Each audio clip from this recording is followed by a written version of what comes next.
Hi, I'm Scott. And I'm Michele, and we are the owners of the Main Street Mouse. And this is the Main Street Mouse Weekly Podcast, show number 156 for August 14th, 2024. For your safety, remain seated with the doors closed, keeping your hands, arms, feet, and legs inside while the tram is moving. And supervise your children. Welcome, foolish mortals, to the Haunted Mansion. 'Cause this here's the wildest ride in the wilderness! Soar into tower. We are ready for takeoff.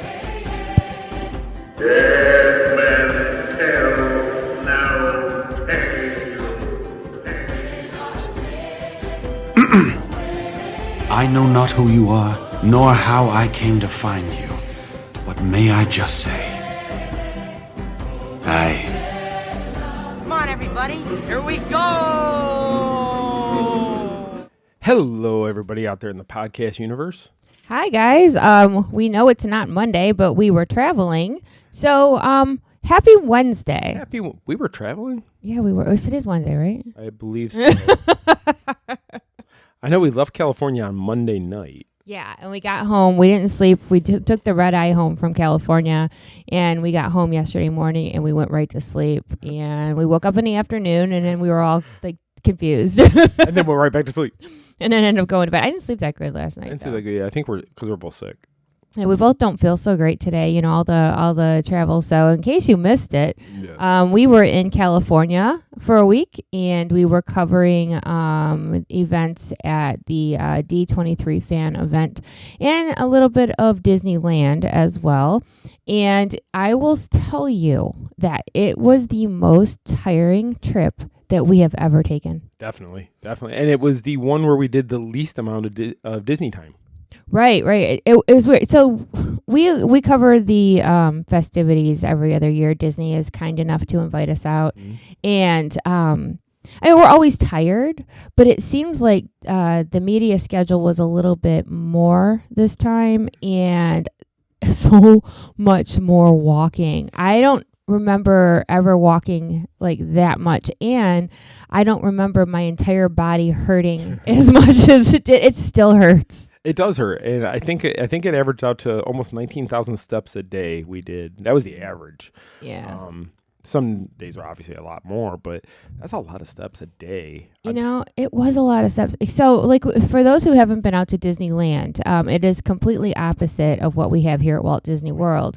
We have a bunch of hotels, a bunch of buses, free parking at Disney Springs. It's just a whole different situation. You have the buses, you have the Skyliner. There's the monorail. There's ample ways to get around at Walt Disney World. Right, and out it seems at Disneyland you walk everywhere. You have 2 legs, and that's about all you have to get around. They have good neighbor hotels out on the streets surrounding it because it's like I said, it's just different. You have like. It's surrounded by businesses. It's not, on its own entity like it is at Walt Disney World. Right. They don't have as much land out there. So, no. They made the most of what they have, and it's great. But so we did use their newer parking structure. It wasn't there last time we were there. The biggest parking structure on the planet. It might have been there. I just don't remember. I don't remember using it. But we did this time. Oh my God. It is the biggest parking structure. It's kind of weird because you go down a row and you can't come up the next row. You have to go down like all the way to the exit row to start all over again because you can only really go down one way. I have never been so angry in a parking garage in my life. It was the worst. It was the worst. You couldn't turn. They had all kinds of available parking. Now, mind you, people are in town still for D23, and this was Sunday night, and they have half the parking garage closed up. Yep. People are looping like aimlessly around and around. Big mess. And I remember it used to be at one time out there, so you used to be able to park at downtown Disney, which has a separate parking lot, and it was free for the first, I want to say 4 hours. Yeah, something like that. And then after that, you were charged because they didn't want you parking there and going to the parks. But it actually became, but then like the first hour to park at downtown Disney is $10, I think, and then $7 for every half hour after that. Yeah, it's expensive. So it can add up quickly. So we parked in the theme park garage, which was $35 to park in it. But you had to take a tram from there to downtown Disney. to go anywhere. And then the tram ride there is a lot longer than any of the ones at Walt Disney World. There's just no easy way to get from your hotel to your destination without walking. And if you stay on property, you're going to spend a ridiculous amount of money. So that's where these good neighbor hotels come into play. Yes. But so we're going to, we have so much to tell you this week. And we're going to try to get through it all relatively timely. So why don't we start off? You know, we like to tell you everything. So instead of having like a format, we're going to tell you all about our trip and everything we learned. Yeah, so we'll be no talking about like Universal and stuff like that. This is only going to be basically our trip to California with the D23 updates and everything. And then Monday we'll be back to our old show. Yeah, we didn't want to wait until Monday to do this show because there was just so much to talk about. And we didn't want to forget anything. It was overwhelming. So, all right, let's hop to it. Let's get started. So we left here last Tuesday after we did the Monday show. We told you guys we were leaving on Tuesday morning, bright and early. We left early. We got up here at like 3:15, I think it was, and we were out the door and to the airport and got on our plane and got to California. I want to say at like 8:30. Yeah, because of the 3-hour time difference. Like we got there and it was still early in the morning. Right, and we got there with the best intentions. We're gonna go to the parks today because Tuesday we made it. We actually added today because we figured Tuesday would be the best day because there was no media stuff on the schedule for us at all on Tuesday. Yes, but we got to town and didn't sleep. So we thought this through really well. So we went to the ever so popular Red Robin for lunch. We couldn't find a place to eat. We went to Red Robin. We have that here all the time. Actually, every place we ate out, except for when we ate at Downtown Disney or at the parks, was a restaurant we could have ate at here. I except know, for the we're last so day we went to weird. someplace, which I'll get to that on Sunday or when we get to talk about Monday. But it's just kind of weird that we did that. So we got there. We decided when we first got there, we couldn't check in our hotel room because it was too early. So we actually went there though, dropped our car off there. They let us park, and then we walked down to California Adventure. Mm-hmm. And we decided we're gonna go check it out. We're doing the parks. We got tickets. We're going. So we went to California Adventure and we just walked around a little bit. I don't even think we rode anything, did we? No, mind you, I was still in my airport clothes. Yes, you were. So I had pants on. No, it was hot. I had no pants on. I had shorts. But we were. You know how you try to, because it's always chilly on the airplane. So, and we weren't checked into our hotel, so I just had to wear what I wore on the plane. And I hadn't slept. And if I don't sleep, I get really nauseous, not to mention crabby. And she wasn't understanding because I was telling her we're not going to be able to check on the hotel before California Adventure. We walked around. It was hot and busy. Oh my gosh. So normally when we go out to Disneyland, one of the most charming points of Disneyland is it is not crazy like Walt Disney World. It is much more laid back and easy peasy. Not this time. Not last week. So we ended up, I wasn't feeling good. Again, I have hot clothes on. Once we were able to check into our room, you were like, let's leave and walk and go back. Relax for a little bit. And then change our clothes, and then we'll come back in the evening. Right. Which actually worked out much better because, when you're overtired, it's very hard to enjoy yourself. And not to mention, I was already sore that day. I don't know why. It's just so much walking. Well, the plane seats aren't exactly the most comfortable thing to sit in no. either. I mean, it beats being in the car for 3 days, but it wasn't that comfortable. So like she said, we went to California Adventure. We walked around for like an hour and a half, then we went back to our hotel. We're like, we're out of here.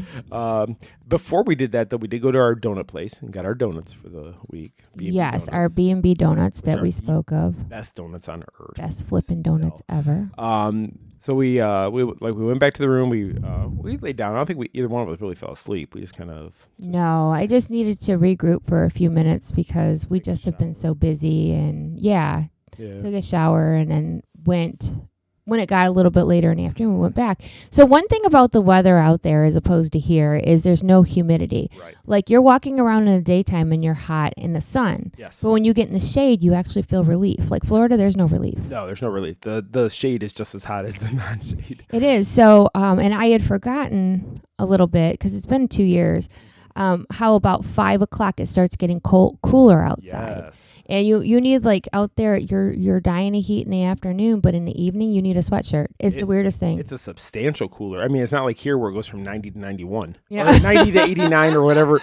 It doesn't just drop a couple degrees out there. It's probably like a 10-degree difference. Yeah, it goes down to like 70, which you would think doesn't sound like a big deal, but with no humidity, it does feel cool and it feels nice. I mean, no humidity. the weather out there is so much better than what we have here. The weather was actually beautiful. It was hot, but it was still fantastic. No rain. weather. No rain at all the whole week we were there. We did have a earthquake, but that was on. Actually, there was 2 earthquakes. That's right. There was. When we first got there that we didn't feel, and I don't know why. And then the other one Monday when we were driving. See, if you go on Big Thunder and there's an earthquake, you don't feel that either. Yeah, it's not. So anyway, so we went back to the park and got to ride our one ride we were looking forward to the most. Yes, Haunted Mansion Holiday, which has virtual queue right now. Yeah, and there's a reason. Yes. So okay, first of all, the whole park was like Magic Kingdom after fireworks. Wall to wall, shoulder to shoulder people. And I have never seen it like that at Disneyland. No. I mean, I just kept saying to you, I can't believe this. Are we sure we're in the right park? Right. So did we even leave? And there's a lot of people that had questions about why virtual queue for the mansion, because that never happens. We wondered. Yeah, we wondered. Well, we found out. So they have construction going on back there. So half of the Haunted Mansion queue, like if you're looking at the mansion on the right-hand side, it's Tiana construction. So that part is covered. Then on the other side, they're working on the railroad. So that side of the queue is covered. So when you walk in to go, there's no place to put people. So you pretty much walk right in and go up to the porch. Yes. Which is great. Yeah. It was great for that point. But we were able to get a virtual queue even that late in the day without any problem. You don't even have to be in the park to get the virtual queue, which is cool out there. As long as you have a reservation or a ticket for that day, you just go on the app, join virtual queue. It comes back and tells you what group number you're in, and then you can just watch for your group to be called. Much easier than here. Much easier. The only thing is that when it was getting to be close to our time, trying to get back there was awful. It was, because Fantasmic was getting, so people were lining up for Fantasmic. Again, construction walls everywhere, so a lot of the space where people might stand. They had walkways that go into Galaxy's Edge closed off. I mean, It was very strange this time. There's a lot of things happening. Yeah, and that's the one thing I had said, because even when we were walking through the downtown Disney area to get there, because we came in on the Disneyland Hotel side of downtown Disney, there was walls up. Tons of construction, Disney. And you don't usually see that. No, and I'm thinking to myself, and I know we talked about it, D23 is coming up. You know you've got the most amount of your fans in town for this, most press that's going to be there at any given one time, and you've got walls in so many places. Like, you think they would have maybe not spaced it out a little bit. Spaced out, not done all the projects. You use the example of like doing a road construction up north in Michigan, where they do 700 projects at once, but none of them get done for. No, like, let's cut off the whole road and then another road before we finish this road. It was interesting. But as tired as we were, as crabby as we were, as annoyed as we were, we got on the mansion and it all went away. It did. It all went away because the Haunted Mansion Holiday, which is the Nightmare Before Christmas overlay, absolutely phenomenal. It is so good, and it's so well done. I mean, I know some people, maybe people who haven't ridden it, were like, don't touch our Haunted Mansion, you shouldn't be messing with it. And normally I'm going to agree with you, except for these couple of months a year that they do it. They do such a good job. I love it. I can't even describe it to you. It's just so well done. And the one thing that before I had ever seen it, which was 2 years ago, the first time we saw it, I had never watched a video on it because I didn't want to know. No, I didn't want to know either. I hate spoilers. So I had no idea what we were getting to, but it is actually the entire ride has an overlay. I mean, it's just all of it. Yeah, a lot of people always talk about the ballroom scene being the big piece, but the entire ride, from start to finish, you see even the queue when you're getting on the ride, even the stretching room. Mm-hmm. You do the stretching room out there before you go through the queue line that we do here. The stretching room that actually moves. Yes, that one actually moves and you feel it. It's not pretend. You kind of forget about that until you're doing it because you actually start to feel the movement. It's like, oh, that's right. This one goes. And they have the news pictures in the stretching room that are all Nightmare Before Christmas inspired. They change everything. They do. Jack Skellington appears above you where Master Gracie's hanging. Yes. He pops up. You hear like stained glass break and it's Jack. If you want to see, if you don't care about spoilers, don't we have a video on our YouTube, right? No, it's on Facebook. It's on our Facebook page. You can watch the ride through. And even that doesn't do it justice. I can say if you've never been there, it's definitely worth going to see. Oh, for sure. 100%. So if you're planning a trip and it's around the time where they're going to be making the switch, make sure you go during the switch because you're going to want to see what that was. So good. It's just great. I really wish they would do it here too, but I know there's certain things. Maybe eventually, because look at the Hatbox Ghost. Right. He was strictly Disneyland for years. And then we got him. So I don't know. And like I had we had talked about that before. I think instead of doing ours as Nightmare, maybe do ours as Hocus Pocus, since our Halloween party is so Hocus Pocus Oh my friendly. gosh, I would just die. And I think there's ways they could do that to make it really cool. So I would love it. yeah, so maybe in the future, who knows what'll happen. I know there's a lot of people. We're not in charge, so you got to take what we say with a grain of salt.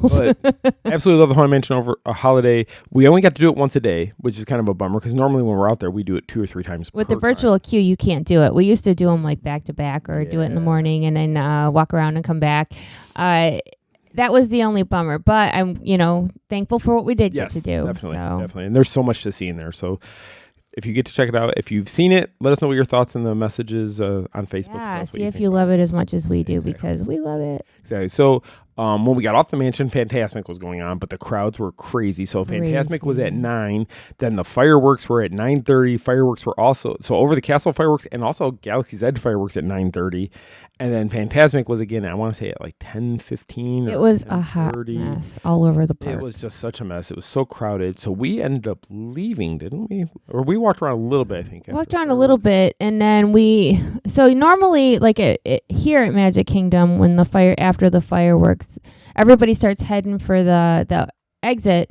But if you go behind the castle and all that, it's not busy at all. Right. Well, not here. Not at Disneyland that night. No, a lot of people were in town for D23, but we couldn't move anywhere in the park. And finally, we're just tired. We had been up for 24 hours.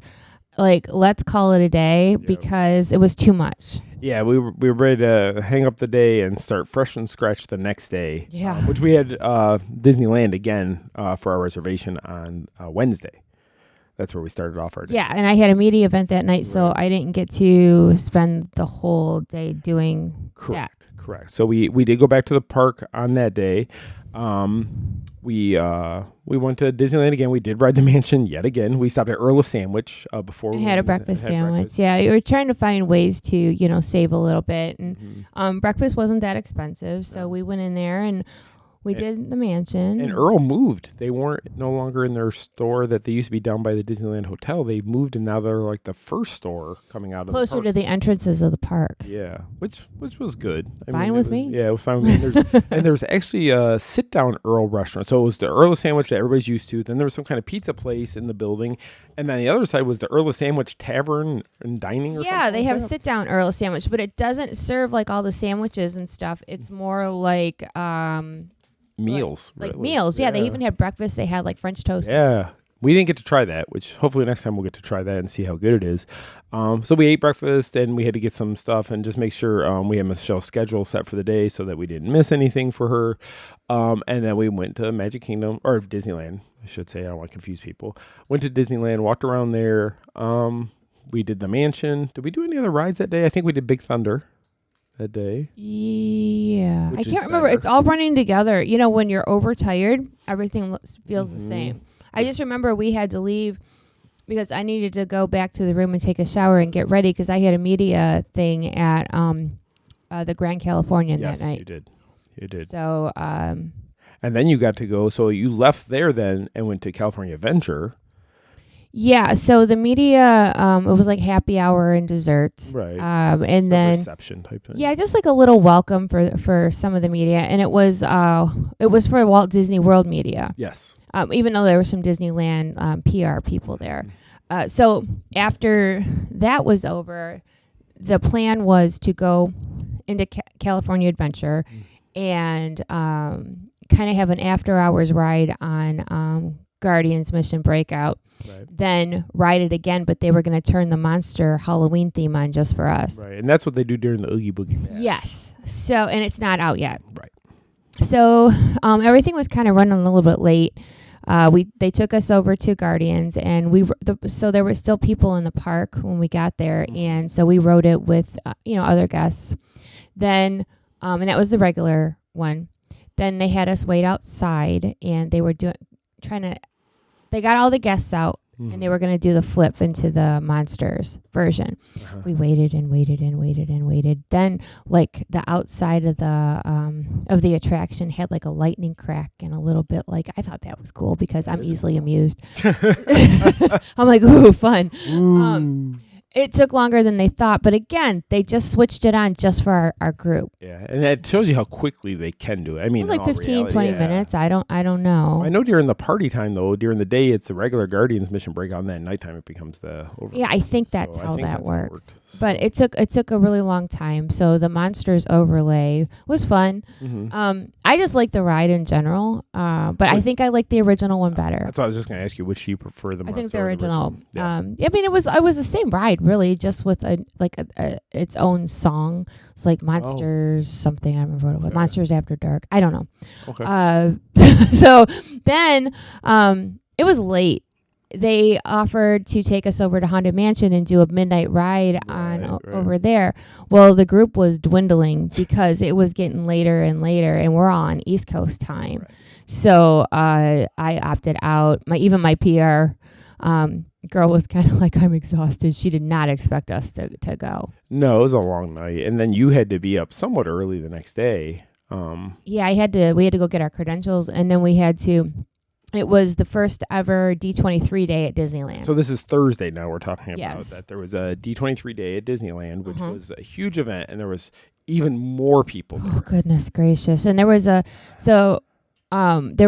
cavalcade Yes. for that day. And you said it was 2 minutes and 28 seconds? 22 or 28, something like that. It was, yeah, we waited longer in the sun for it than what it actually was.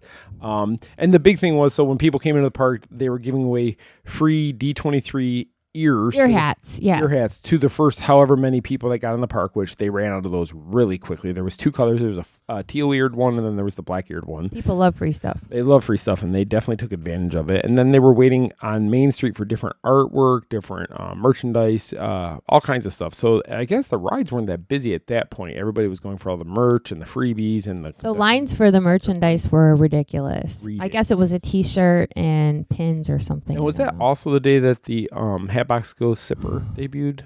It was, but that was at the food cart. Because I know Sam, our friend, had that with him, and it was really kind of a cool it was sipper. cool. It made noise and everything. Yeah. But we ended up, when we got there, so friends of ours, Claire and Sarah, who are longtime followers of ours, were there.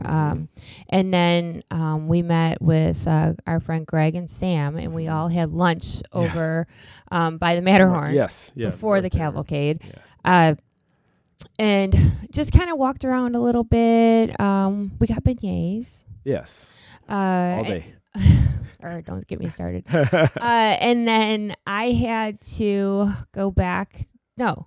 Yeah, because you I had did have to leave, didn't I? Yeah, you had another reception at California Adventure with Ken Potterock, the president of Disneyland Resort. That's right. And then you had some photo shots with some of the characters, Mickey, Minnie. Yes, I think it was Daisy, Donald. Yes. Okay. They had like a little food area and drinks for about an hour. And then they bussed us over to the Anaheim Convention Center for the media preview of D23, which was starting the next day. Correct. So it was a full day for me, and Scott was with Claire and Sarah having a good time, and I'm like, I'm jealous. Yeah, we were doing the parks, and I was talking to Michele throughout the whole time. And He's texted me. She's like, oh, I wish I was in the parks, so she wanted to do the parks, because in past years, the only media event we had leading up to D23 was the night before with the media preview, which was about 3.5 hours, but it wasn't a big deal because you had all day in the parks, and the parks weren't normally busy, but this time they were slammed.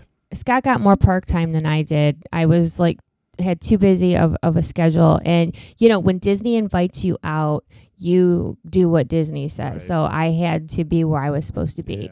And the media preview, we got to see the Imagineering area, the car show that was part of the archives.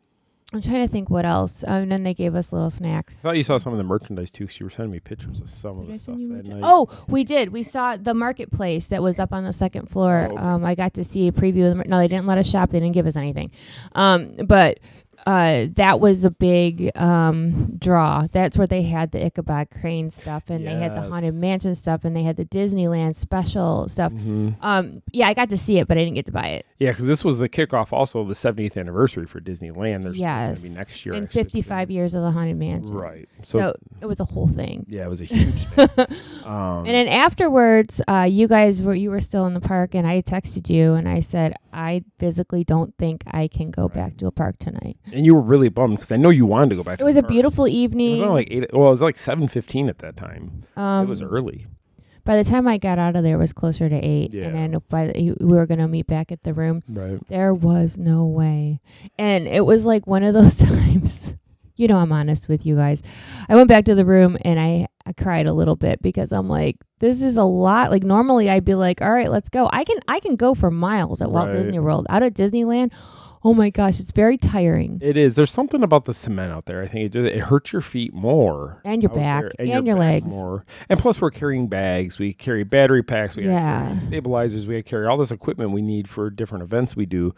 So when you text me, you're like, okay, I can't go back to the park. So I was like, okay, I'll come meet you. And I met you actually on the walkway back to more walking. Hotel. And then we got back to the hotel and I hadn't eaten dinner yet because I didn't know she had snacks, so she didn't really eat dinner. And she's like, I told you to eat anyway. And I said, well, no, I wanted to eat with you. So we just ended up ordering Pizza Hut. Another thing we can get here. But we were trying to get ready because we knew we had to be at the convention center in the morning to start 9 a.m. working. Yeah, we had to be there and ready to go at 9 a.m. And getting through security and getting through the lines and everything is, yes, granted, we had media and we were able to get in the building quicker.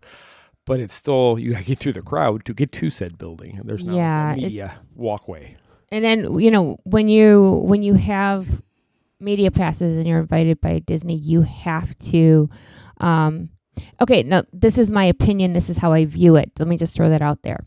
In my opinion, when Disney has you out, we work it. Yes. Like, we're not there to get free stuff or to, just have a free-for-all. Right. Like, we want to make sure that we cover it and we cover it well.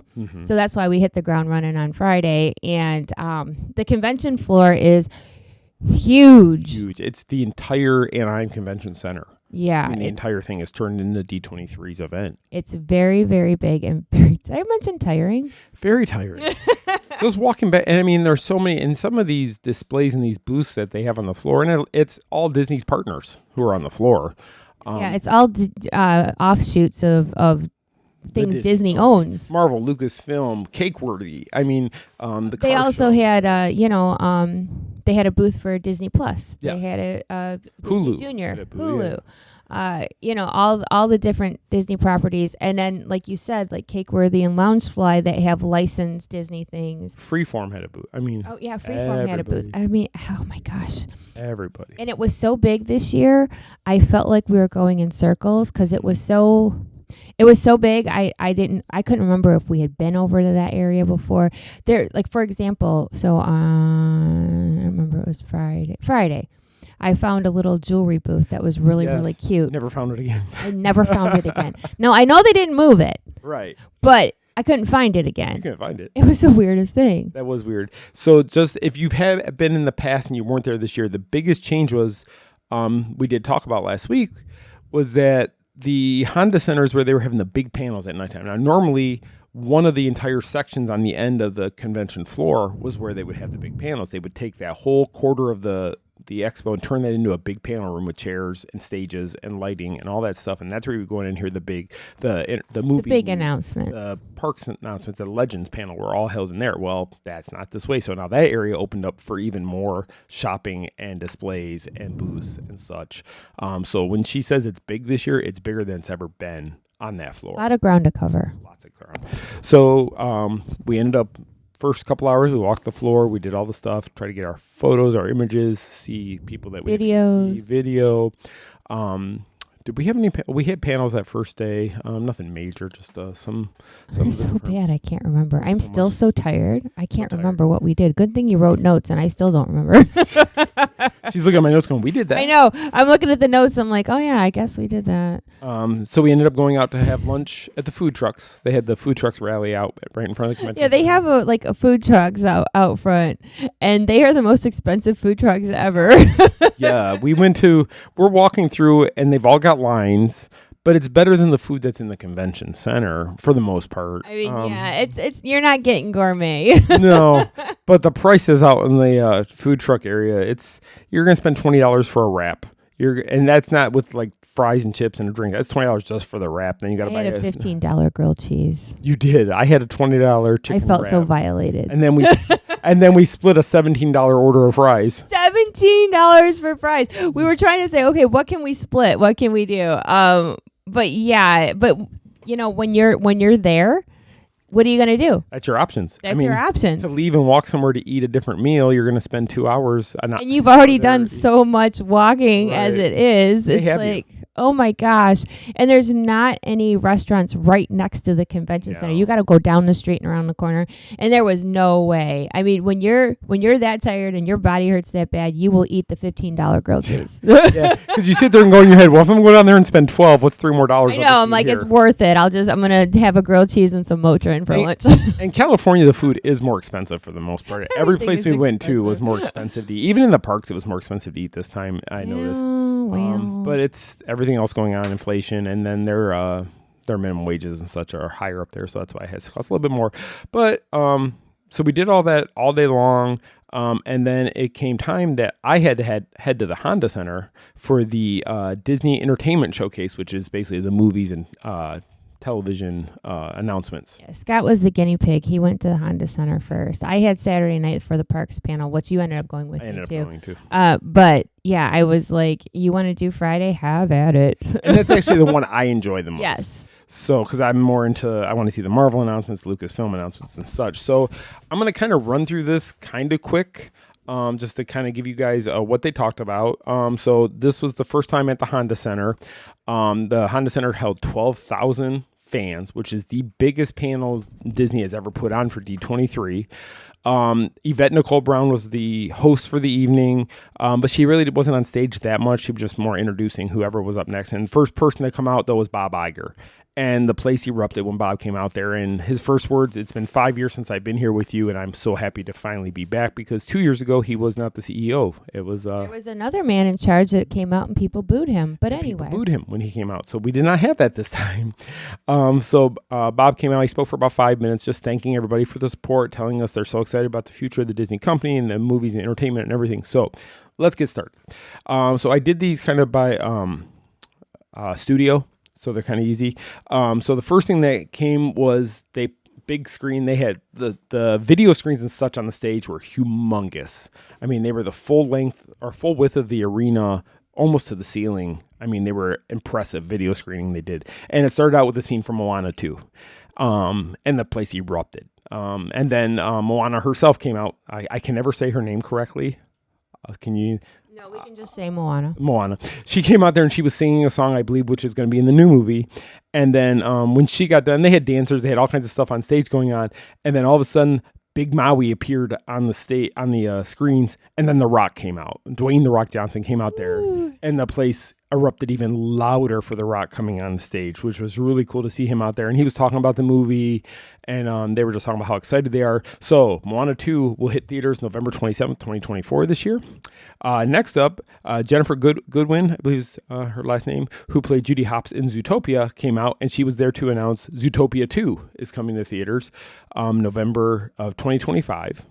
Then Jennifer Lee, who is the writer-director of Frozen 1 and 2, came out to announce Frozen 3 is in the works. They showed us one little picture of, I guess, a concept drawing for it. Yeah. To give us an idea, but that was it. They have no trailers, nothing. So I should have said for Moana and Zootopia, we did get to see a little bit of a trailer for those things. But for Frozen, we didn't. But she did allude to the fact of we're setting up the story for Frozen 4. More Frozen. So there's at least Frozen 3 coming out in 2027 and possibly 4, I would guess 28 or 29 after that. So who knows what's going to happen with that. So 5 years of Frozen still in the works. Oh, boy. Then James Cameron came to the stage, who was inducted as a Disney legend this past weekend. And he came out to announce the title of Avatar 3, which is going to be Fire and Ash. And this was the first announcement of that title. And that movie will be debuting December 19th of 2025. So that was the Walt Disney Studios films coming out that they wanted to announce. Next up was Pixar, and Pete Docter, who is the chief creative officer for Pixar, came to stage. And if you've never heard Pete, he's just a really great, seems like a really fun guy that you'd like to hang out with. I mean, the guy gets to work at Pixar all day and talk all that stuff. So he came out, he announced a new original series coming to Disney Plus called Win or Lose. That's going to be on December 6th, 2024. He announced Dream Productions, which is another series coming to Disney Plus. It's going to be a four episode series. And what it's going to do is it's a series in the Inside Out universe, and it's going to be set between Inside Out 1 and Inside Out 2. Okay. So you're going to see how that's going to play out. And that's coming out in 2025. They didn't say exactly when. And then, is that Elio? Elio, I think. Elio feature film. That's going to be coming June 13th, 2025. And they had Jonas, who is the main voice of Elio in the movie, and then Zoe Saldana. She came out there. Gamora. Which I should have said, she actually came out with Avatar and James Cameron in the one before that. I forgot to write that down. So because she's in that movie too. Yeah, she's in that movie as well. But she came out and she's going to be in this Elio movie. And they talked about that. So again, that's June 13th, 2025. Then a new movie that's coming out called Hoppers, which it's a weird concept. And they kind of laughed when they said it. But what it is this girl. It's this girl and this, I think it's a bunny, are going to, their brains are going to kind of cross over. And the human girl is going to go into the bunny. And she's going to go into the woods and she's going to make friends and things like that with other animals. It's kind of weird, but that's coming to theaters in 2026. It's not Disney Plus, it's a theater show. And then the big news, the next two were the big announcements. Toy Story 5 is going to be hitting theaters June 19th, 2026, which we kind of knew there was going to be a part 5 because when we were at the press junket for Toy Story 4, somebody slipped and said it.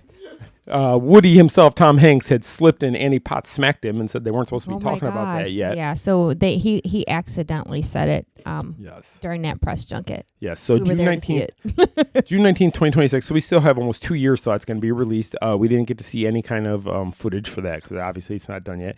And then no dates were given at all, but Incredibles 3 is in the works, which of course everybody was excited about because everybody couldn't wait for Incredibles 2, which was a great film, as good as the first one. Mm-hmm. So hopefully part 3 goes down that same path of just staying good to that franchise. Yeah.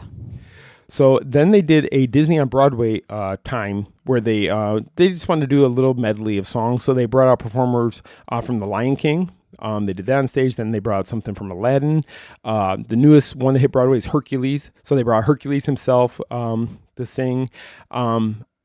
Samantha Barks, who plays Elsa on Frozen on Broadway, came out and sang Let It Go, and the whole arena was snowing.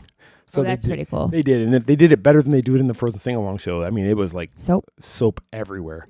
And then there was a stage kind of in the middle of the arena, and all of a sudden, like 6 performers appeared on the stage, and they started singing. And I had never seen this film, and I probably should have, but everybody started singing with them, and it was from The Greatest Showman. So there's a Broadway play of The Greatest Showman coming to Broadway, and this was the first sampling of what it's going to be. And the music for this was fantastic. The performers were great. They started on that stage. They eventually got to the big stage, and the whole arena was just going crazy because the music was really heart-pounding, and it was a lot of fun to see that. So it actually makes me want to see it, and I'm not a Broadway-type person. You don't like musicals. No, but I would actually like to see this after that because it was so great.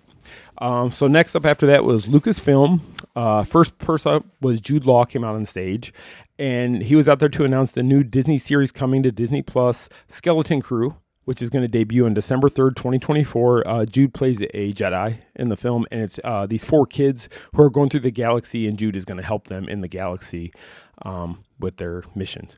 Next up, Season 2 of Andor was announced. That's going to be coming in 2025. The series... So the first one took place over 1 year of the lifespan, but this one's going to take place over 4 years of the storyline that's going to lead right up to Rogue One. Diego Luna was there to make the announcement, and he said how much he appreciates all the fans and that how Rogue One changed his life in the last 10 years. That's all he's been doing is playing this character for Andor.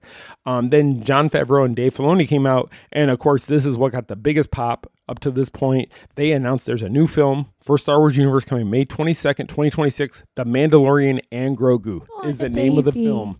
And they gave us a sneak peek of some of the things for that.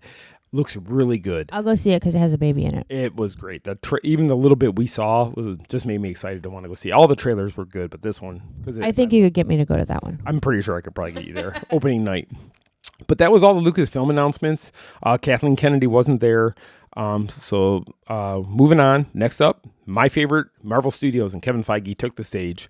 The biggest highlight of the Marvel Studios thing, though, was Agatha All Along, the new Disney Plus series. It's going to be starting on September 18th for the spin-off from WandaVision. The music. So they came out and they did a musical number. They showed us a trailer, but then all the characters who are the main characters for the series came on stage. See, I would have liked to seen that because I'm interested in that show. And I have the video of them coming out on stage and doing the number on our YouTube or on our Facebook page.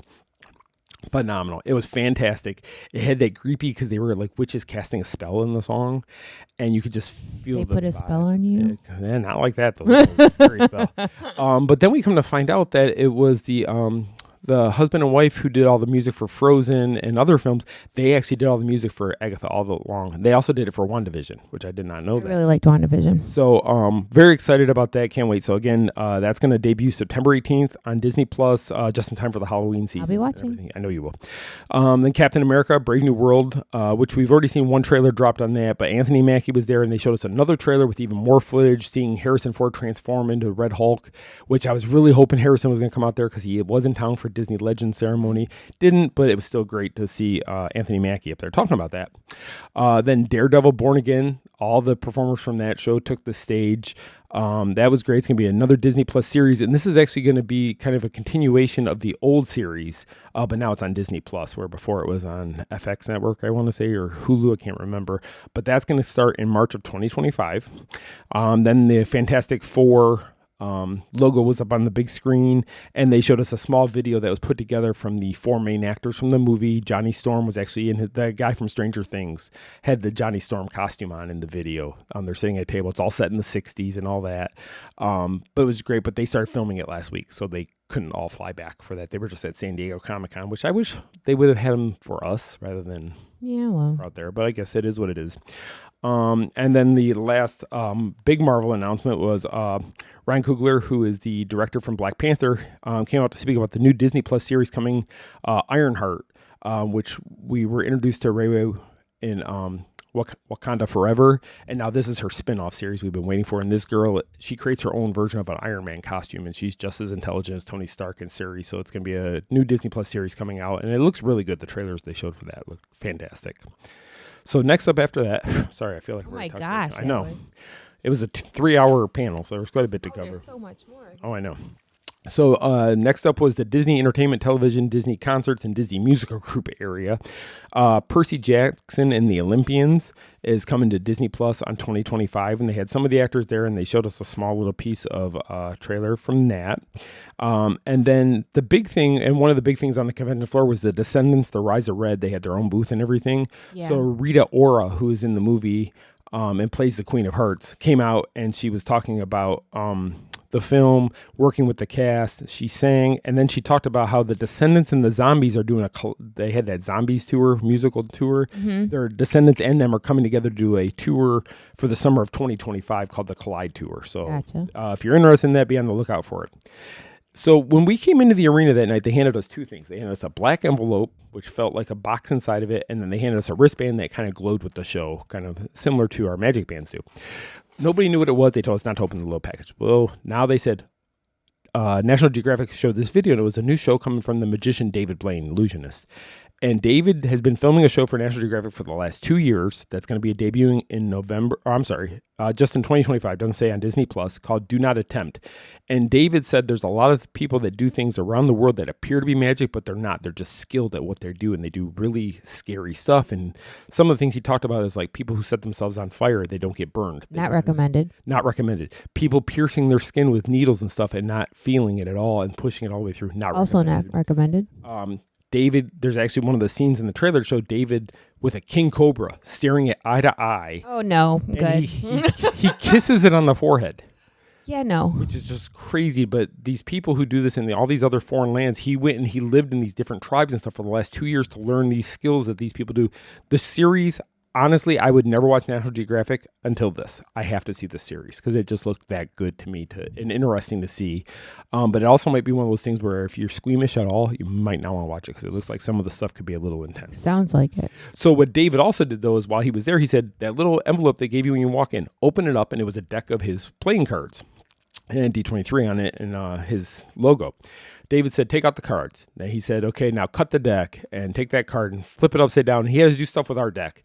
And then he said, okay, now I want you to take the third card down. And I want you to put it underneath your leg or on your lap, face down. Don't look at it until we get done.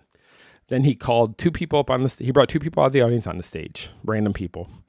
had the one guy, he took the deck of cards and you could see it on the screens, and he flashed the cards to the crowd and the camera and told the guy, he goes, I just want you to think in your head one of the cards you see and just keep that in your mind. The guy flipped through the cards twice. The guy goes, and David's like, do you have your card? Yes, I do. Okay. Then he handed the deck of cards to the girl who was also on stage, and David told the girl, he said, cut the deck. So she cuts the deck.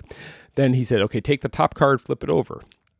And David goes, okay, she is holding your card, says it to the guy. And the guy goes, no, my card was the Queen of Hearts, and she was holding the Queen, or I'm sorry, his card was the Three of Hearts, yes. She was holding the Queen of Spades. And David said, she's holding your card. And he goes, no, my card was the Three of Hearts. He goes, David said, no, she's holding your card. If you zoomed in on the card, the Queen of Hearts, or the Queen of Spades is holding the Three of Hearts in her hand on the card, which was amazing. But then David said, okay, everybody pull the card out from under your leg. Everybody had the Three of Hearts. Yeah, that's creepy. It was crazy. And he said it was the largest magic trick ever done with that many people. Largest magic card trick ever done. 12,000 people all involved in the card. That's a lot of people. That was a lot of people. And it went off without a hitch. Nobody said they had it wrong. Everybody got it right. So he said he spent 2 years making this deck of cards up. He said it's a rare deck that only the people there have the deck. I have it right here on my shelf. And that's where it's sitting. And if I ever get to meet David Blaine, I want him to sign it because I just think it'd be cool to have it. But I don't know what's special about the deck, but he said there's all kinds of little hidden things on the cards to flip through it and take a look at it. So next up was Disney live action movies. And in no particular order, because I can't remember what all order these came out on. The Rock, while he was on stage earlier, he announced that Monster Jam is going to be a movie that's coming. It's going to talk about the Monster Jam series that goes to all the little different arenas and such all across the U.S. I don't know if it's going to be a movie about somebody or if it's going to be like a documentary, how they're going to do it, but The Rock is producing it with his own $7 production company, and that'll be coming to theaters. Disney Snow White, which is going to be in theaters March 21st through 2025. Rachel Zegler, is that her? Yeah, people don't like her. And Gal Gadot came out.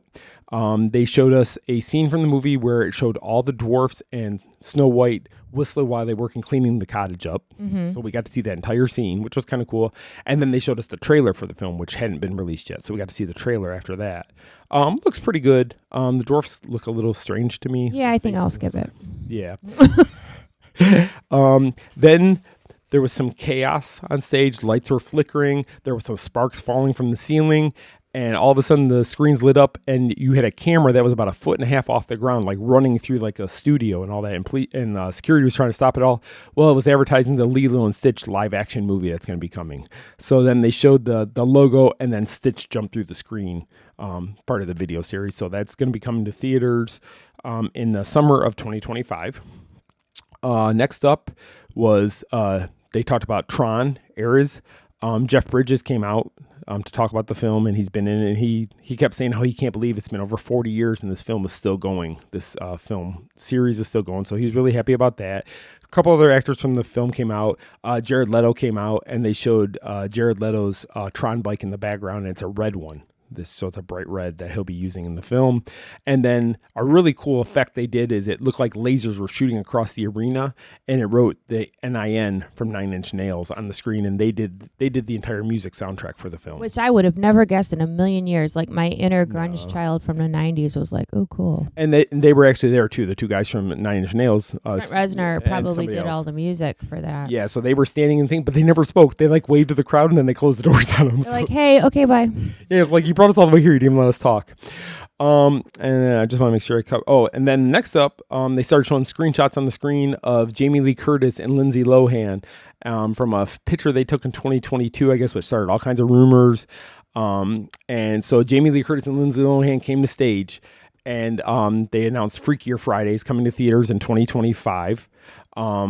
And then the last thing of the night was a big performance from the new movie Mufasa, The Lion King is going to be coming to theaters. They did the music from that. They had the dancers all over the stage. They showed us a trailer for that one. This is kind of like the prequel to The Lion King. It shows Mufasa when, it shows Scar when he wasn't Scar. He had a different name, and he was the true supposed to be king, and Mufasa was adopted by Scar's parents, and he became king. And it just shows how they grew up. So it's going to be a live action version of that story. And so we saw music, we saw the performance of that, the trailers, and it looks like it's going to be really good, and I want to see that.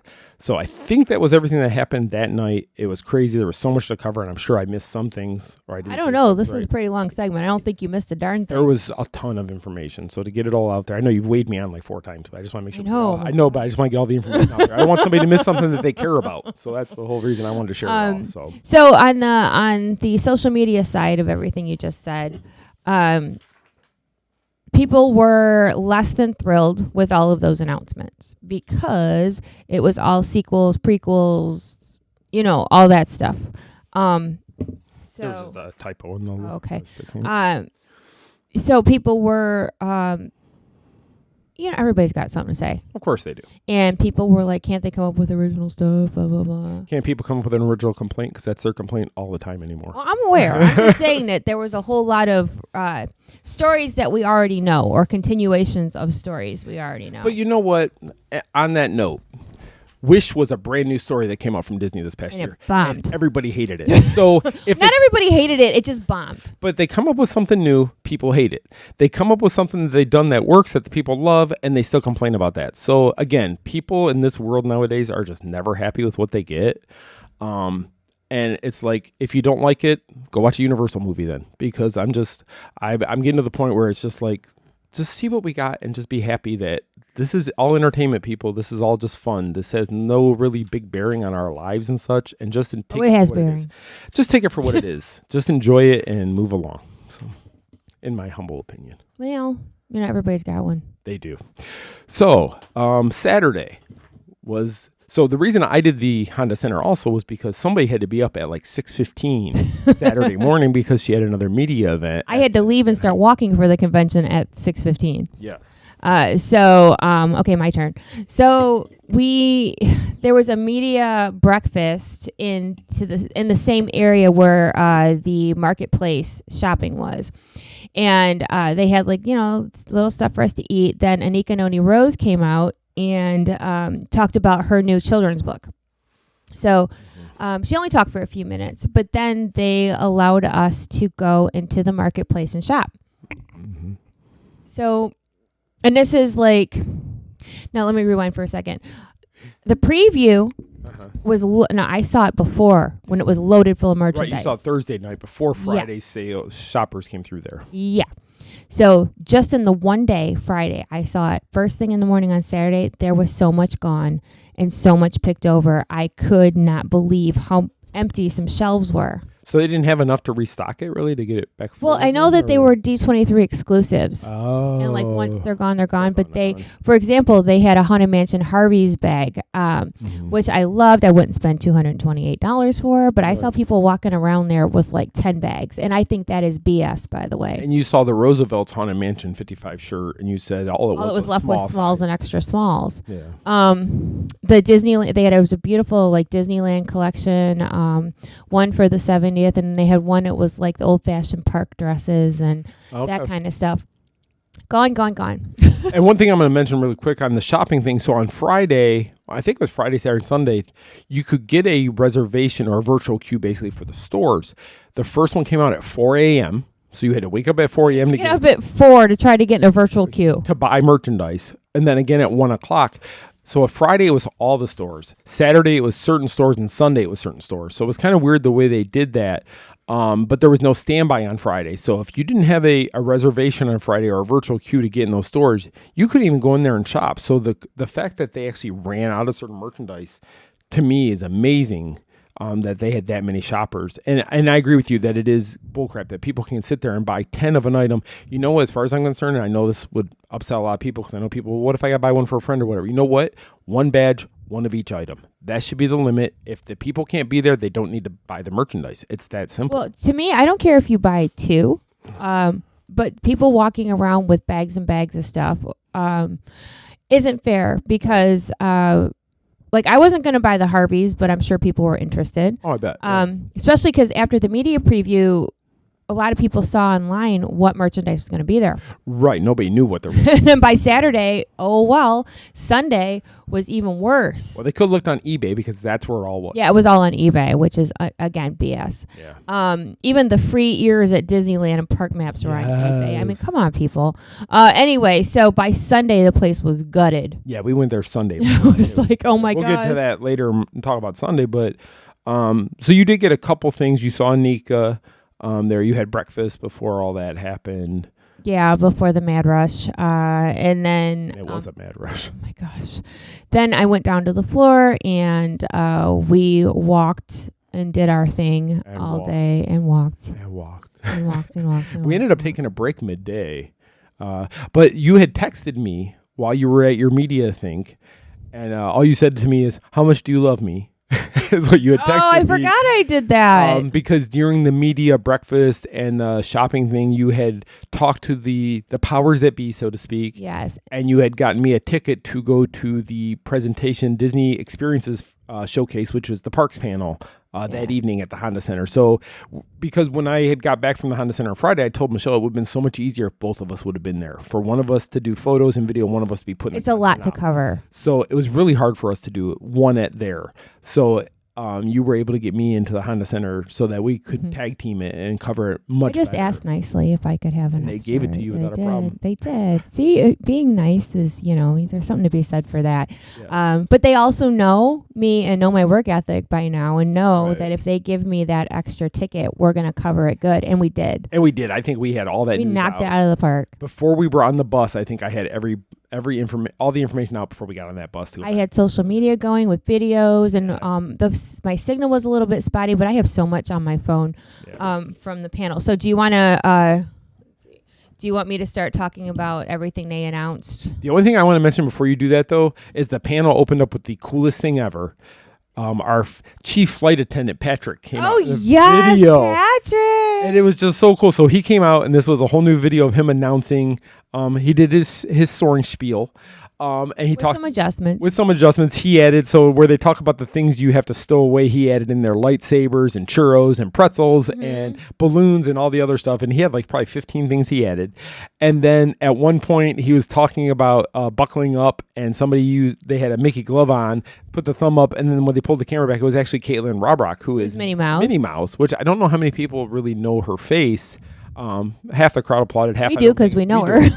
And then the best part, and then he goes, and you want to store away these little beauties, and it was the same guy who did the Soarin' video with still Patrick. it was really cool, and people recognized him right away, and the crowd went wild. So it was really cool to see that. Very nostalgic, I guess you could say. Did. I don't know if you want to talk about it, but we didn't talk about the masquerade we did earlier on the day on Saturday. We don't really have to talk about that. There was a costume contest. Yeah, they were good costumes. They were great costumes. Yeah. Anyway, so let's go to Disney Park Experiences Showcase. There was 50 announcements, and go through all 50, Michele. Ready? Go. Oh, my gosh. All right, so I'm going to try to get through this quickly. Okay, so out at Disneyland, Disney California Adventure is getting an Avatar land, which we were already told, I believe, but just not in detail. And it's inspired by the film from The Way of Water. Right. California Adventure is also getting a Coco attraction that is a boat ride. Okay. Disneyland is getting Walt Disney animatronic that will debut in 2025. So it's like Great Moments with Mr. Lincoln, but there's going to be a actual an animatronic of Walt Disney, talking about like how things were then in his vision. Yeah. So the photo they showed us looked like you were in his office, like pre-Walt Disney World, and the title of it is going to be Walt Disney: A Magical Life. And it said it's going to debut with that, and then after they debut, then it's going to rotate with Mr. Lincoln at the opera. Sidebar, I read online that some of the Disney people didn't want that. Disney family. Oh, really? They said that Walt would have been creeped out by it. He probably would have been, because I can't see Walt wanting to do that either. Yeah, but anyway, they're doing it. I'm excited as a fan. So. All right, so Disneyland Tiana's Bayou Adventure opening November 15th, 2024. Good, because those walls need to go. They need to go. So the Avengers Campus is going to double in size, 2 new attractions. Construction will begin on that in 2025. The first ride is Avengers Infinity Defense. And what it is, it's this technology that allows the Avengers to go from world to world, goes missing. So the Avengers are recruiting people to help them go find this technology. So you're going to visit Wakanda, Asgard, New York City, alongside different heroes. And every time you ride the ride, you could travel with a different Avenger. And even at one point, you're going to face King Thanos to try to get the technology back. The second ride, Stark Flight Lab, you're going to sit in like a 2-person top, and you're going to be on an armature, and the armature is going to move you around. And you're testing new Stark technology on this ride. So you're part of his research and development team. And Robert Downey Jr. is going to be reprising his role as Tony Stark in this ride. So you are going to see him coming back to do that. Okay, so let me get through Walt Disney World. All right, here we go. Now, 2 years ago, they announced all these blue sky projects that were maybes for Walt Disney World. And Josh D'Amaro said specifically that these are not blue sky maybe ideas. These are legit, really things that are happening. And some we knew, some we didn't. So, all right, Animal Kingdom, 11-acre new land. We're getting an Indiana Jones ride, which we knew, but it's not a carbon copy of the one out in Disneyland, which I did not know. We are getting the Maya Temple and Encanto boat ride through rainforest, quick service restaurant, large fountain, giant wood carving, carousel. Construction will begin and it will open in fall of 2027. Now, this area at Animal Kingdom has been talked about for quite some time and definitely needed. So everybody was pretty excited about that, but we expected Animal Kingdom announcements. Okay, so we're getting a new nighttime parade at Magic Kingdom, Disney Starlight, and they said that it's going to continue the legacy of the electrical parade, and it's headed off by the Blue Fairy. So they didn't really say when that was coming. No, they never put a date on it. That was the whole thing. I read through it twice to see it. I still didn't see a date on it, so I would assume next year. All right, we're getting 2 new lounges, Spaceship Earth-inspired lounge over at Epcot, and we are getting a Pirates of the Caribbean lounge right next to the ride at Magic Kingdom, opening in 2025. Okay, this was exciting. So Billy Crystal was there to announce the new Monsters, Inc. land coming to Hollywood Studios. I was excited about that because I love Monsters, Inc. And, my kids love Monsters, Inc., so I was good about that. So what was really cool is Monsters is going to have a suspended coaster that you are going through, like when Sully and Boo are going through the area with all the doors. You're going to be like flying, like right with the doors. And they said Josh is actually the thing is to come down and pick up the door, which is basically your ride vehicle, and send you down. Yeah, it's going to be. It looks like it's going to be super cool. So really cool. I'm very curious to see what all that entails for Monsters. Cars Land coming to Magic Kingdom, 2 new attractions. One is going to be like a race. The other one didn't really say much about it. Yeah, it just said for smaller racers is all it said. So I don't know if it's going to be the same ride, just on a smaller version. But they're starting construction in 2025. And as we found out yesterday, the riverboat and Tom Sawyer Island are going to be taking out, which people aren't happy about that either, and I'm kind of not either. Okay, so Test Track Reimagined will be opening in 2025. And then, as a surprise announcement, at the very end of the panel, Villains Land is coming to Magic Kingdom with 2 major attractions, dining and shopping.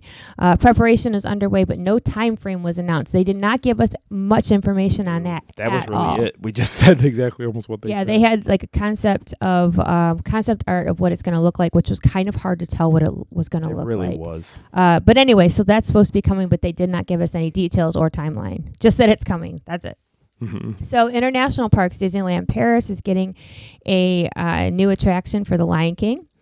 Disney Adventure World, World of Frozen, coming to... the Disney Adventure World is the new name of the new park in Disneyland Paris. All right, there we go. So that's Paris. Mm-hmm. Shanghai is getting an all-new Spider-Man thrill ride roller coaster. Hong Kong Disneyland is expanding Expo. Sorry. No. I can't read your writing. I know you can't. So in Hong Kong Disneyland, they're expanding the Stark Expo out there with a new Spider-Man, who Spider-Man is protecting new tech, and it's going to include Doc Ock on the ride following you. And then Disneyland Paris is getting their new nighttime spectacular, which is going to debut, called Reach for the Stars. This is going to be projections on Sleeping Beauty Castle there, and also the projections will go down their Main Street USA, and that's going to begin on September 20th, actually, so just next month. Okay, and then a big surprise was that Disney Cruise Line is getting 4 new ships, bringing it to 13 Crazy. between 2027 and 2031. I was very surprised at that. 4 ships. Well, because we currently we got the Wish, and then we got the Treasure coming, and we know we got the Destiny, and then there's one coming after the Destiny that we already know about, and then 4 more in addition to those ones. Yeah. So there's 5 in the fleet now. There's like 3 or 4 that are in production. There's one going to be in Japan, and then we have 4 new ones coming, which we don't know where. It's like, so they're going to have 13 ships in the Disney fleet. Right, that's a lot. So the Destiny is getting a Hercules show, and the Treasure is getting a Moana show. They also made a big deal about new characters coming to Fortnite, new Disney characters. Yes. Let's see what's up next. Did you there's a note on there about Disneyland and Walt Disney World Galaxy's Edge? They're both getting an update to their Millennium Falcon Smuggler's Run. Yes, there's gonna have a Mandalorian scene at Smuggler's Run. Which I'm glad to see that, because once you've done the ride, you really don't have to do it again, because there's really no purpose. It's the same ride every time. So I'm glad they're going to be able to switch out and put different videos in there for the ride. Yeah, so being in the Honda Center for the parks panel, it was very different than what it usually is. Oh, yeah.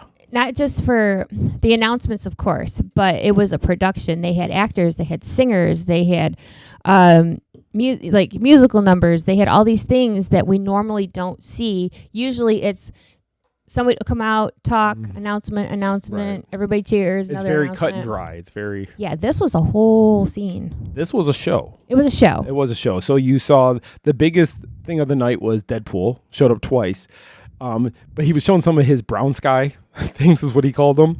And he kept showing pictures of his latest vacation and showed Deadpool cartoons with shirts and signs that said, "Fix the Yeti." Fix the Yeti. Which was the best thing ever. Or making fun of both dragons catching fire. And I was surprised that Disney went with those jokes because, I mean, he was talking truth that fans would know, but the fact that they were poking fun at themselves was kind of cool to see. He even, with Josh on stage, because he wanted to perform his musical number after, he said, "Josh, you got time, you can go buy a new sweater, let me perform." And it was just funny that they're really letting all that take place. They're letting him be Deadpool as much as they can. As much as they can, within reason, of course. Yes. They're not dropping F-bombs on the stage. No, they can't go fully into Deadpool, but the fact that they're letting him have his jokes and make fun of some of the stuff. The one about the dragon, I mean, the place erupted in Dragons laughter. were funny because out in California and here both had dragon fires, and not the fire you're supposed to have. No, not out of the mouth and blow. It was like... It was more like melt the dragon's face off type and of Fix thing. the Yeti. That had to be the best sign. Oh my God. Everybody laughed so hard when the Fix the Yeti sign came up because it's true. It is true. And one other thing that they had done a little, just a moment of silence for John. Not a moment of silence, but just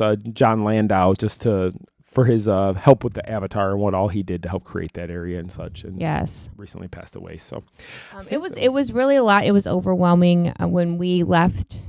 He was sitting in a different section to me, so we met up outside in the hallway, and we were both like, "Wow." It was, and we had both been working solid for the 2.5, 3 hours, whatever it was, just to get all the content out. So we didn't even really have time to take it in. Yeah. No, and then trying to get out of the Honda Center, oh my gosh. So like you said before, previously everything was in that building, in one building at the convention center.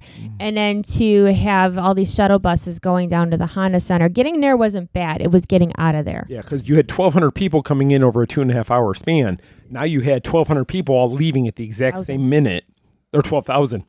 That all have to go back to the Honda Center. It was crazy. It was rough to get out of there, but the show itself was great. Show was great. They had a lot of performers. I know Michele mentioned that we had All For One perform a song for the cruises. We had the Plain White Tees come out and perform a song. It was really cool. They had Darren, Chris, and somebody else doing like music medleys to announce like a lot of little things quickly. Yes. So it was really a good production they put together. It was fun. It was fun to be there. And John Stamos opened the show. John Stamos was everywhere that weekend. He was. He was like, I don't know, like every panel, like you might surprise a guest appearance by John Stamos. It was funny because he was in a lot of various places. Uncle Jesse. Jesse was everywhere. He's everywhere. Speaking of Uncle Jesse being everywhere, so on Sunday we, it was just kind of a day to do do the floor again, check and make sure we didn't miss anything. But I had the panel for it's called Jolly Holiday, and it was a tribute to Richard Sherman, who recently passed away. I would say that it was the best thing I got to do all weekend. I mean, the parks panel was amazing, but this was like gut-wrenching good stuff. They had a ton of guests. It open with Uncle Jesse. Iger was there too, and he showed this. I have it on social media. He showed a video of his last interaction with Richard Sherman, and Iger said that he called him in for a meeting because he showed him that he added a couple lines to "It's a Small World," and not a dry eye in the house, and you could see how frail he was in that last interview. But it was a celebration of the Sherman brothers. They've talked about Walt. They talked about all the contributions that the Sherman brothers have made over the years, and so much more than you would even think about. I mean, there's so much movies and attractions, and I mean, my gosh. And a lot of people don't think about the attractions, but they did so much of the music that we hear in the park. Yeah, they were talking about the Tiki Room, Small World. But they had celebrity guests come out. One surprise guest was Haley Mills, who was Pollyanna. Yes. And she came out with Leslie Ann Warren, who also did musicals for Disney back then. Oh, okay. And they sang. Oh. And Don Hahn was there, and I'm trying to think who else was all there. Did you say Tony Baxter was there? Tony Baxter and Floyd Norman. Floyd Norman. Yeah. So there was a lot of things. All these legends. And then towards the end, Richard Sherman's son came out, and he spoke to the crowd, and then Richard Sherman's granddaughter sang a song. Oh, wow. And it was just very touching.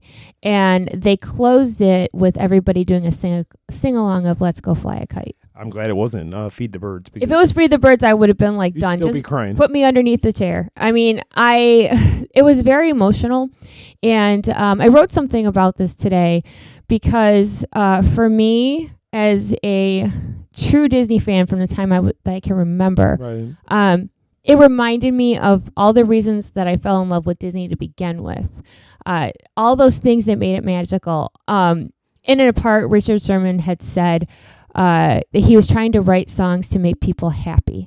Okay. And could kind of forget about your cares. And it was just about spreading happiness. And these days, you don't get that. No. And I think that was another reason why I cried so hard too, because it was saying goodbye, like end of a legacy, and these people that did so much for the company, and the company's just not the same as it used to be. Yeah, it's so sad if you really think about how many are left that actually worked with Walt. I know. That number every year gets a little bit small, and it's already a small number, but every year, so we just lost Richard. That was a huge one. But Bob Gurr is still here. Mm-hmm. Over the weekend, we got to meet the woman who created the Haunted Mansion wallpaper. Yeah, it was really cool and unexpected. Unexpected. We just happened to be by a booth, and she was in there, and we got to talk to her, which was really cool. And she worked with Walt when she was 20 years old to design the wallpaper for the mansion. Yeah. But that number is just every year we lose more and more of the people who actually work directly with And it's Walt. sad because, sad. time marches on whether you want it to or not. Mm-hmm. And I think that's why it was so hard to watch. I was wrecked when I left there. I thought for sure Dick Van Dyke was going to be in that panel. Nope. Because I thought maybe too, but they brought out a lot of people, Yeah. and it was a beautiful tribute. And then they even said we had to put this together pretty quickly because he just passed recently, and they did a beautiful tribute. It was like a memorial service. It was just beautiful, but I was so heavy-hearted. Yeah. I guess when I walked out, you saw me. I was like, "Wow!" Oh, you were. Wow. You know what? I could have gone to the panel, but I chose not to go into it. I had other stuff I wanted to do on the floor, so you went into it, and so I was standing there for when you came out. And honestly, I saw all the people coming out of the arena, and I can say half of them, if not more, were still crying on the way out. God, it was so good. Because it just was that touching to everybody. And that's what you kept sending me texts. You're like, I'm done. I'm broken. I can't stop. I'm a mess. I can't. I'm wrecked. This is playing with all the Disney feels everywhere in here. It was, but I'm so glad that I got to experience such a moment because, it was just one I will never forget. And it really reminded me of all the reasons I love Disney to, my core. Right. And even though I don't agree with a lot of what Disney does now, at the heart of it, what started the company and the things that came out of it is really what's important to me. Yeah. So I'm wonderful glad you got to do tribute. that. I have videos up on Facebook as well. Okay, great. So on Sunday besides that, we kind of just wandered the floor. We walked up to we finally got into the stores. And there was nothing left. There was not much left at all in any of them. No. Marketplace is the one you had been on Friday or Thursday. You'd been there on Saturday. You got to see it a couple times. And so I hadn't got to see it. And you kept telling me, oh, you got to see this, you got to see that. So I said, okay, well, we had nothing else to do. So we wandered upstairs to go to the marketplace. And it was gutted. It was so gutted. They had the cap shield, which was really cool, and I wanted it, but they really didn't have a ton of stuff. And you had told me, well, this was here, now it's this. This was here, but now it's this. Yeah, I was telling him where things were. Because it was impressive when it opened. It was not impressive on Sunday. No, it wasn't impressive at all on Sunday. So we're walking around this floor, and there's other areas. There was like Marvel area showing some of the Marvel stuff, Star Wars stuff showing that. There was a Lego area. There was other Disney areas. And you kept saying, let's go get the stuffed animal, because there was a crane machine where you win like a stuffed animal. And everybody wins a stuffed animal. You don't lose at Disney. Yeah, it was like a real crane machine where the crane actually closes. Like Yes. not the crap you get in restaurants and stuff. But it was packed. It had a line, which I was shocked. Everybody wanted the free stuffed animal. There was so many people in line for the animals. I could not get over how many people were there. But more free stuff. More free stuff. So we're standing up there, and our friend Claire wanted to go into the Disney publishing store while we're standing right there. And you're like, okay, I'm just going to rest for a minute. So you just kind of stood against the wall, stretching your back out, and I was standing with you. And then I was just curious. So I walked into the store, and I saw a Hocus Pocus book on the back rack. And now this is all Disney's publishing books that Disney themselves is publishing, putting out right now. And some of these were sneak peek books that were getting ready to come out. And I saw this Hocus Pocus book, and I started flipping through it, and I started seeing names of people that we know from the House of Mouse Expo. So I saw Omri, I saw Vanessa, I saw Jason, I saw just everybody, Doug Jones. Saw all these names. And then so I called Michele to come see the book, because it's basically an oral history of the movie Hocus Pocus from behind the scenes stuff of all the actors talking about it. But on top of that, there was also contributors who weren't in the movie, such as Leonardo DiCaprio. Another name I recognized was Michele Atwood, who was in this book. And she didn't realize the book was being released. So if you want to go ahead and tell a little story about how this book came to be. Yeah, so I want to say a year and a half ago, I was approached by a publisher that they were putting together this oral history book of Hocus Pocus, and that I was recommended to contribute. Well, come to find out, and I didn't know at the time until I saw him, but Tobias Jelinek, who was Jay in the first movie, is the one who recommended me. So they reached out. They had me answer a bunch of questions, various things about the fandom, about it really is a tribute to the fans, is what that book's all about. And I gave all the information, and I sort of kind of forgot about it. And then in the spring, they said, hey, the book is still happening. We had to, some delays, but it's coming out at the end of the summer. Okay, fine. So I forgot again. So when I went in there and you showed me the Hocus Pocus book, a light bulb moment went off, and I'm like, oh my gosh, I wonder if that's the book. Right. Because it is August. Right. And so it was fate. I opened the book and I went right to my name. Yeah. And and you're in there multiple times. It's not just yes. I'm in there more than Leonardo DiCaprio. He only had one paragraph. Right. So I was in shock, and you wanted to buy it. I'm like, no, you don't have to buy it, because I wasn't thinking. And then I went out in the hallway, and I just kind of stood there, and then you came out with the book, and you handed it to me, and I opened the contributors, and my name is at the top, and I lost it. Yeah. Just lost it. And to be asked by Walt Disney, publications to be part of this book, and they left everything in. They put, CEO of the Main Street Mouse, co-owner of House of Mouse Expo. They let me talk about our Hocus Pocus panel. Yes. Oh my gosh, it was just, now mind you, I didn't write the whole book. I contributed, But the fact that I'm in there with these names was Bette Midler, Sarah Jessica Parker, I Kathy Jimmy, all can't. in there. It's just very surreal to be included and be part of it. And so every single person who was at our expo for the big Hocus Pocus panel is in that book. Yes. Matthew McGrady, Don Yes, Michael McGrady. Michael McGrady. Oh God, I said that wrong. I apologize.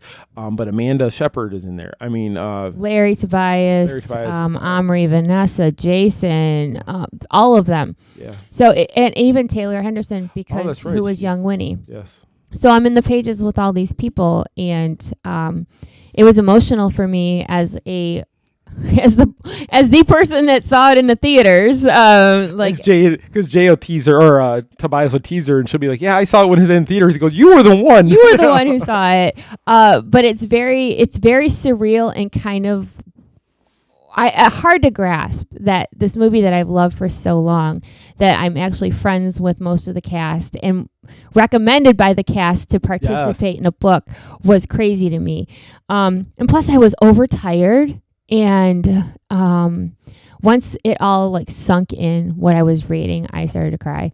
And then we went live and we talked about it. So that's on Facebook too. So go see that video, because that is her true raw emotion. Because I wanted it to. And I was holding it together. It was worse. Yeah. So then we got the book. We walked out.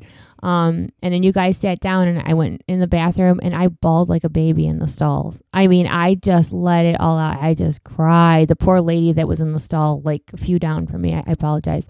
But there aren't that many moments, especially lately, where you can honestly say you're truly happy crying. Yeah. And that was a beautiful moment. I'm so glad. And to have a book that includes me debut at D23, I can't ask for better than that. No, especially when we didn't even know about it. But it said all over. It said early release. Yeah. The book actually hit Amazon yesterday.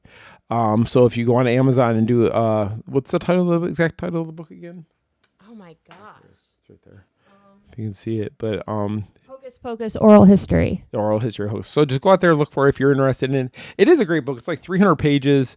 It's an easy read because it's all quotes from various people. Yeah, it's not the story. It's just you read about the actors behind the scenes stuff. You read about some of the people who were going to be a part of the movie, or the directors, producers, just everybody. So go check it out. You'll enjoy it. I think it was $25 or something like that for the book. It's a hardcover book. Hardcover book. So you'll see it on if you go to the Facebook video and show it, there's a link in there I have directly to the book, so you can purchase it that way. Pretty cool. But it was pretty cool. I'm so excited for you. I'm so proud of you for that, because it was such a huge accomplishment. And to have Disney publishing, because it would have been very easy for Disney to say, no, we're not going to mention the Main Street Mouse in the book. No, we're not going to mention the House of Mouse Expo, because they don't want to advertise our stuff in their book, and they did. So that just tells me that the level of Disney and respect they have towards you for what you've accomplished and the way you do things, that they were willing to leave. And I'm proud of that. I really try to keep my integrity in check when it comes to Disney, and I value my spot with them and all they do for me. So, yeah, I mean, it was just funny. You're like, no, we don't need to buy it. And I'm like, really? I'm such an idiot. I paid for it before she finished the words. And it was not sinking in. I mean, it sunk in, but it didn't sink in until I got in the hallway, and I'm like, holy cannoli. Yeah. So anyway, it was kind of a big deal. It's kind of a big deal. All right, so that night was the Disney Legends panel that I was supposed to go to. I will be fully honest, but I was exhausted, not feeling so great. And if I would have gone to Legends, I wouldn't have gone into Disney Publishing and got the book. Because you would have had to have left already before. I would have already been gone. So, and as far as we know, there was a lot of people who kind of skipped the Legends panel because they were simulcasting it into the Anaheim Convention Center. So. Yeah. So just to give you just a couple people who were inducted this year: Harrison Ford, Jamie Lee Curtis, Kelly Ripa, Miley Cyrus, actually, and Joe Rohde, James Cameron. I mean, there was a lot of good people inducted. Yeah. And you can find video of all that online. Yes. But yeah, that was our weekend. It was very busy, and I'm like exhausted just talking about it. So after all of that, Monday we decided to go to Hollywood. Yes. We went to In-N-Out Burger. I don't eat beef, but I ate the fries. We decided like we weren't going to go to Disney. We're going to go sightseeing. Yeah, because by the time it would have cost us to go to Disney for the day, and we couldn't have been there till midnight, closed it. We couldn't see any of the nighttime stuff. Truthfully, if I don't want to go to Disney, I'm hurting. Yeah. I mean, I just didn't. I mean, we drove past it and I was like, bye, Disney. Well, even doing our little sightseeing in Los Angeles, both of us said a couple times, if we're struggling to do this, there's no way we could have done a park. There was no way. So we went to the Funko store on Hollywood Boulevard, which I have video of that as well. It's a cool store. It's a cool store and lots of photo ops. Yes. And then that day, Vince Vaughn was getting his star on the Walk of Fame. And I love Vince Vaughn. I mean, everybody knows our favorite Christmas movie is Fred Claus. If you have not seen it, it's hysterical. People helping people. That's right. I love Vince Vaughn.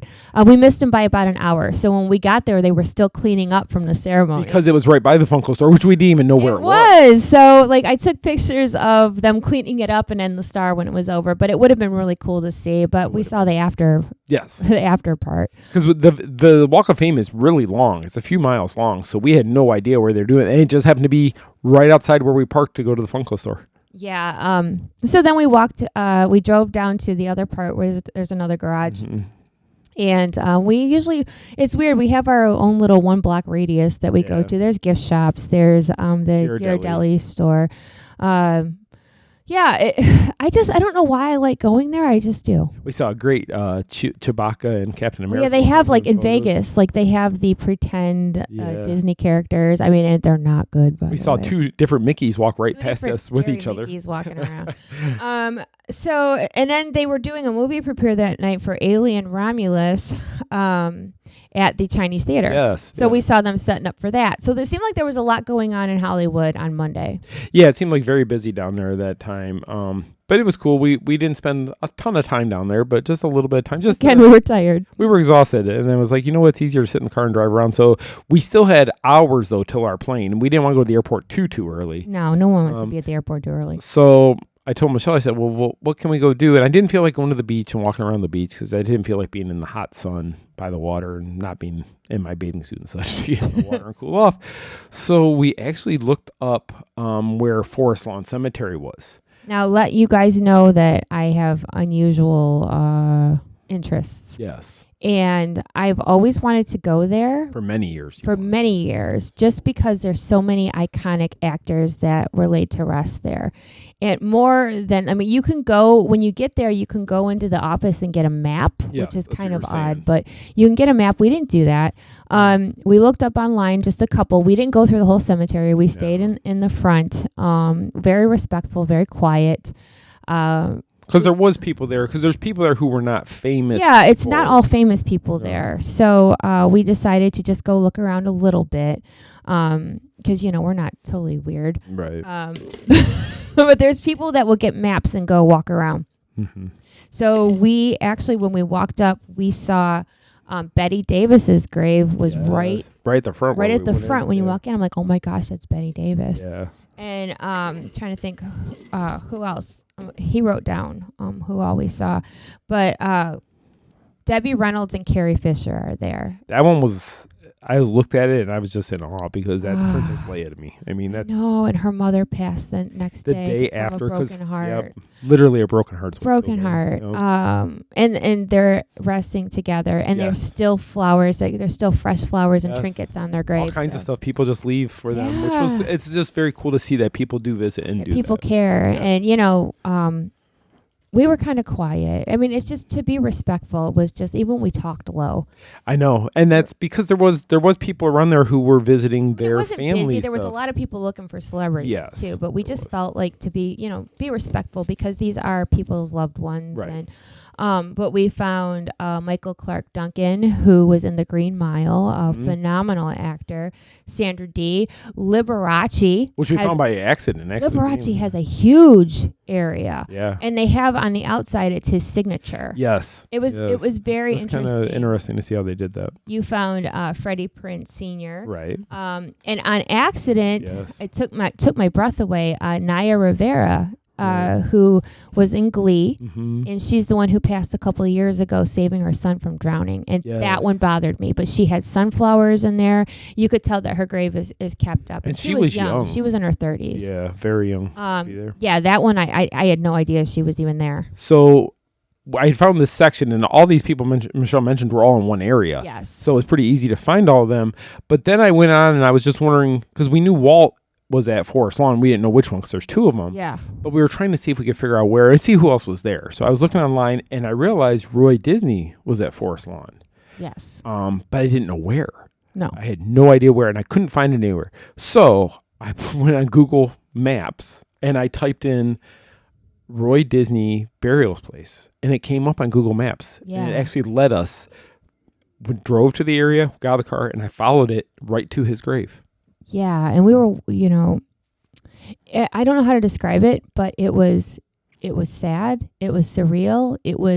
We both were crying. We both had tears in our eyes. We were in awe because that's Roy Disney, Walt's brother. Yeah, this wasn't his son. No. This was Roy and Walt, their Disney Brothers studio. Yes. Yes. And his wife was buried next to him. But, there was a little grass over the stone. So Scott bent right down and started cleaning the stone. And then I cleaned up Mrs. Disney's stone. Yes. And we just spent a little time just paying respects, because if it wasn't for Roy and Walt, we wouldn't have the jobs we have, the fandoms that we have, the things that they create, and all this happiness for so many people. Right. I was so glad we went. That was, of everything that happened this past week, to me, had to be one of the biggest highlights. And not because it was a fun thing. It's something that will stay with me forever. Oh, for sure. And it's a place I would definitely visit anytime we go there. Now that I know where it is. And he's just among everyone. Now, Roy is in a different crypt in Glendale, or Walt's in a Glendale. Walt, I'm sorry. Yeah. Roy and his wife are just in the middle with everybody else. Special. I mean, beautiful stones, but nothing that is glorious. And it said right on the stone, a humble man who made the world a better place, or something like that. And you can tell how humble he was if that's all he wanted. And his wife, her stone is same just thing. Like his. I mean, it has the D on it. It's not even like the Disneyland. It's not a Disney D. It's just a D. Just a D at the top of it, and their names and the years. But really, there is nothing spectacular about their headstones. No, very humble. And I mean, there's people there that aren't celebrities that have more elaborate stones. Yes. I just thought it was very, very cool to see, and very humbling to be there and to realize how much of a contribution that. And there was flowers on the grave. Somebody had left flowers. Somebody left flowers, but we cleaned it up, and and then we went across the street. We took a drive by Walt Disney Studios. Yes, which we had never seen. No. And we saw the Royal Disney Animation Studio sign. And then we saw, you kept talking about the mouse heads on the fence all the way around. The wrought iron fencing has Mickey heads all over the top. So you know exactly where the studios are, because it's got this fence around the whole outside. And Marvel Studios is in there. And then we drove past Warner Brothers Studios. We drove past Universal Studios. So it's kind of, you see it on TV, you always see those stages, the big buildings that look like airplane hangars where it says stage 7, stage 8. But it's something to see when you're driving around and you see those, and it's like, oh my gosh! It was awe-inspiring. Like, oh my gosh! Like, we're here. They make all the magic, and ABC Studios. It was crazy, but so we did our sightseeing. We went to the airport, and that's it. We got home. We got home at 6:30 yesterday morning. Well, so we're still kind of tired. Yeah. But yeah, so that was our D23 trip. I think I know the answer to this question, but what was your favorite moment of the whole week? Oh, gosh. If you had to pick one thing that was like, wow, this was great, what would you say? Oh, it's going to be a toss-up. Richard Sherman and seeing Roy. Yeah. I figured that. And it's the sentimental parts. All the other things are wonderful, and I'm very thankful to be part of it. I mean, the book, all the experiences, but, at my heart, I am a Disney fan. I'm an old school Disney fan. Right. And to see those things that go back to, how things were, how they started, was very humbling and very much appreciated. Yes, definitely. So I agree. My biggest points were your book and seeing Roy. I mean, to me, those were the highlights of the whole week. So the Roy thing just really touched my heart. It really did. And it did bring me to tears. That it was because you've even said oftentimes you're the Walt and I'm the Roy of our business. Because I'm the one with all the ideas, and he's the one who has to pull me off the ledge or try to make it happen. Figure out how to make it work. Yeah.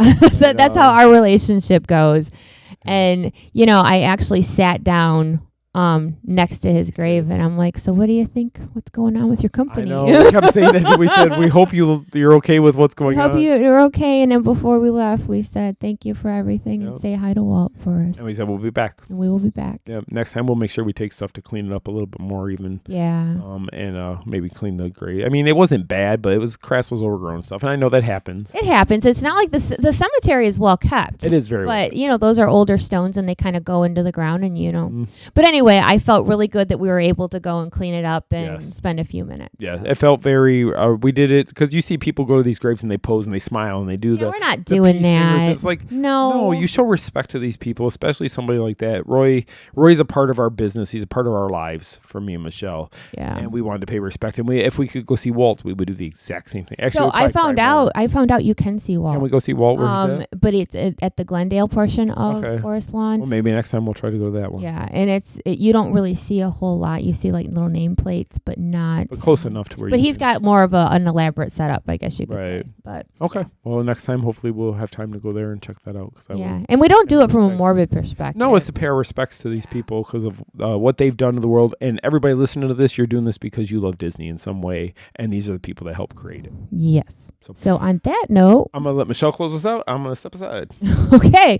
So thank you for everything. Thank you for following our coverage in the past week. It was a lot of work, but we knew that you guys would appreciate knowing everything that's going on. If you missed any coverage, go to themainstreetmouse.com because all of the information is there. I have videos on Facebook, Instagram, YouTube, everywhere. So make sure you check it out. And I hope you have a magical, wonderful, fantastic week ahead, and we will see you real soon. Our trip around the Magic Kingdom is almost complete. I can't thank you enough for spending part of your day with me. And I hope you've enjoyed your journey as much as I've appreciated being a part of it. Ladies and gentlemen, please gather your belongings. Watch your head and step as you exit, and take small children by the hand. On behalf of our entire flight crew, thanks for soaring with us. Now I will raise the safety bar, and a ghost will follow you home. Some imagination, huh?